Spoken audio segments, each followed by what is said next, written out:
మిత్రులారా, ధర్మపురి అరవింద్ వాళ్ళ తండ్రి డిఎస్ గారు నిన్న మరణించడంతో ఇక అక్కడ మన ముఖ్యమంత్రి రేవంత్ రెడ్డి గారు ఏ విధంగా వెళ్ళాలండి?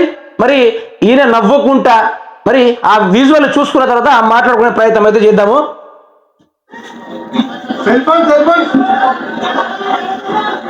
ఇక చూడండి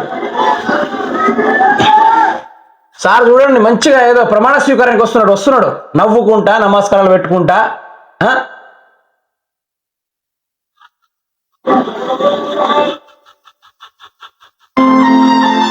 చూడండి ఇక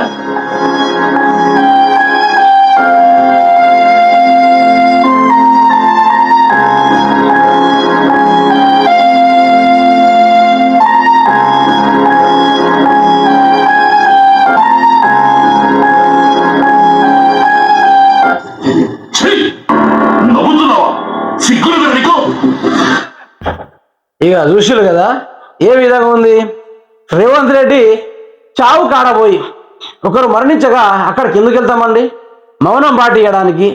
మరి అటువంటి గొప్ప మనిషి మరణించారని బాధతోటి కొద్దిసేపు నిలబడి వస్తారు ఎవరైనా. మరి మన రేవంత్ రెడ్డి మాత్రము మంచిగా నవ్వుతా ఉన్నాడు, వినసొంపుగా. ఎంత బాగా నవ్వుతున్నాడు అంటే అసలు మామూలు నవ్వుడు కాదయ్యా. ఇటువంటి ముఖ్యమంత్రి మనకున్నందుకు మనం అందరం గర్వపడాలి.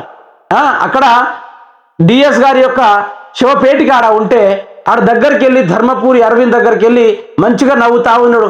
స్పైడర్ సినిమాలో ఒక విలన్గా ఉంటాడు. అందులో ఎవరిని చంపితే ఆడు నవ్వుకుంటా ఈహి అనుకుంటూ నవ్వుకుంటా ఉంటాడు. ఎంతమంది ప్రజలు చనిపోతా ఉంటే అతనికి వినసొంపుగా ఆయన నవ్వు ఉంటుంది. మరి అట్లా చేస్తాడయ్యా రేవంత్ రెడ్డి. అసలు మనిషినా ఏమైనా అనుకోవాలన్నా? చావుకాడ నవ్వులేంది, నవ్వడానికి హద్దు పద్దు ఉంటుంది. ముఖ్యమంత్రి అయిన మాత్రాన ఎక్కడ ఎట్లా ఉండాలో కూడా తెలియదయ్యింది కుంపదీసి. ఇది కూడా ప్రజలకు నేర్పాలనా? చావు కాడపోయి నవ్వు వచ్చిందంటే అట ఏపీలో జగను, ఇక్కడ మన రేవంత్ రెడ్డి. ఇక జగలకు పాలన కాకపోతే ఏ పాలన ఇది?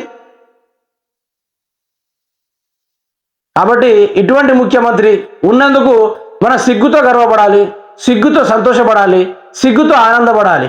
ఇది మన రేవంత్ రెడ్డి మనకు నేర్పించిన తీరు. మరి ఆయన ఆ విధంగా నేర్చుకున్నాడు. మరి ఏం చేద్దాం?